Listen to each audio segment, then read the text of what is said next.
आज हम बनाएंगे मैंगो लस्सी।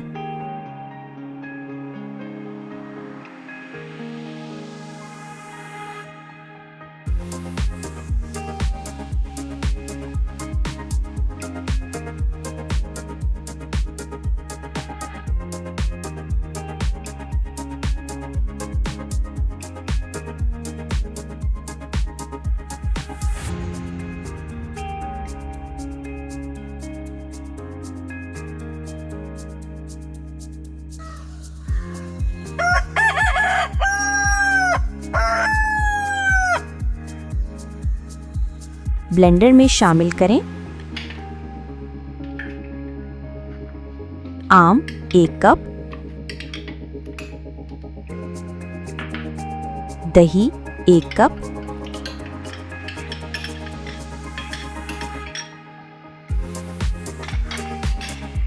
चीनी 2 चम्मच, बर्फ हस्बे ज़रूरत और 1 कप पानी। अब इसको अच्छी तरह ब्लेंड कर लें।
अज्जा आम 1 कप कटा हुआ, दही 1 कप, चीनी 2 चम्मच, पानी 1 कप और बर्फ हस्बे ज़रूरत।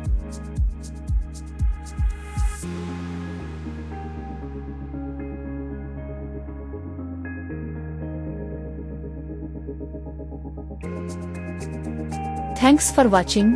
हमारी नई वीडियो हर हफ्ते देखने के लिए हमारा चैनल सब्सक्राइब करें और बेल आइकन पर क्लिक करें।